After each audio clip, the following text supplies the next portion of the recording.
हम है पासबा इसके।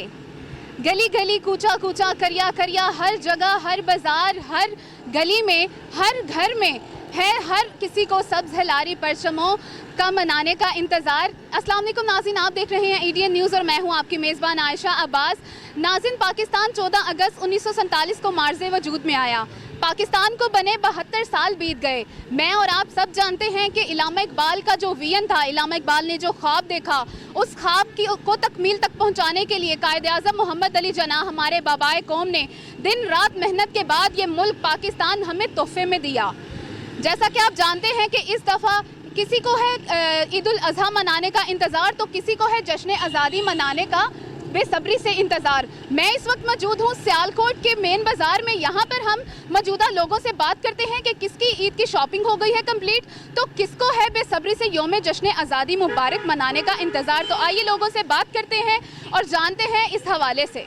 जी बिल्कुल नाज़रीन, हमारे साथ एक दुकानदार मौजूद है, इनसे पूछते हैं कि पिछली दफ़ा के निस्बत और इस दफ़ा के निस्बत खरीदो फरोख्त में इनका कितना जो है वो इजाफा हुआ है, कितने कस्टमर्स ज़्यादा आ गए हैं या कम आ चुके हैं। इनसे बात करते हैं जश्न आज़ादी के हवाले से। अस्सलाम वालेकुम। जी वालेकुम सलाम। जी सर, जैसा कि आप जानते हैं इस दफ़ा ईद उल अज़हा और योम जश्न आज़ादी तकरीबन एक ही साथ आ रहा है, तो खरीदो फरोख्त में खरीदार कितने ज़्यादा आ रहे हैं? जी पहले की निस्बत इस दफ़ा बहुत ज़्यादा अल्हम्दुलिल्लाह रश है। हमने यहाँ पे झंडियाँ, झंडे, क्लिप्स, बच्चों की आइटम्स लगाई हुई हैं।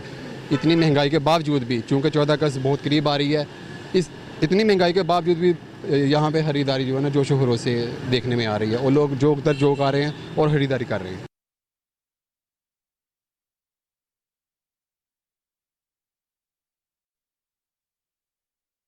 अस्सलाम वालेकुम नाज़रीन, आप देख रहे हैं ADN न्यूज़। मैं आपकी होस्ट माहा भट्ट। चांद मेरी ज़मीं फूल मेरा वतन।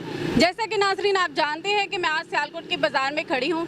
यहाँ पर लोग धराधर आ रहे हैं, लोग बैजेस खरीद रहे हैं, झंडियाँ खरीद रहे हैं और छतों पर लगाने के लिए झंडे खरीद रहे हैं और लोगों का जोशो खरोश अरूज पर है। आइए इनसे बात करते हैं और जानते हैं कि लोग 14 अगस्त की तो तैयारी कर रहे हैं, साथ साथ में ईद उल अज़हा भी साथ ही है।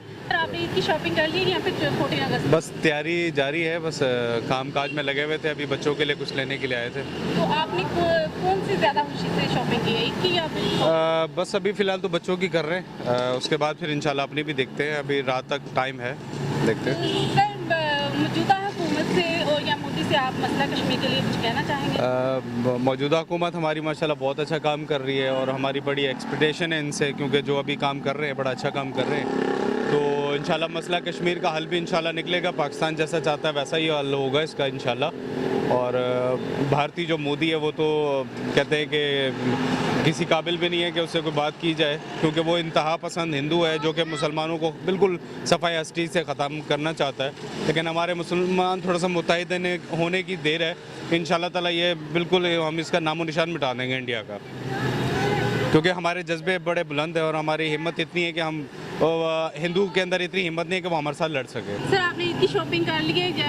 ईद की शॉपिंग हो गई, सारा जानवर भी आ गया सारा। अब तो जश्न आज़ादी की तैयारी शुरू है। बीइंग के पाकिस्तानी ये हमारा बड़ा एक खुशी का और फ़ख्र का दिन कि हम एक आज़ाद मुल्क में रह रहे हैं। और दूसरा देखें, हमारे जो कश्मीरी भाइयों पे जो बाहर जुल्म डा रहा है उस पर तो क्या आप मौजूदा हुकूमत से मुतफिक हैं? मैं तो मुतफिक हूँ। आज तक हमारी जो पिछली जितनी भी हुकूमतें रही हैं उन्होंने क्या स्टैंड लिया है? सिवाय बातें करने के अलावा कुछ भी नहीं किया। आज इमरान खान एक स्टैंड ले रहा है तो उनको भी ये उसके रास्ते में रुकावटें पैदा कर रहे हैं। जी नाज़रीन, जैसा कि आपने देखा, लोगों से बातें की पाकिस्तान 14 अगस्त जश्न आज़ादी के हवाले से और फिर हमने बात की कश्मीर के हवाले से।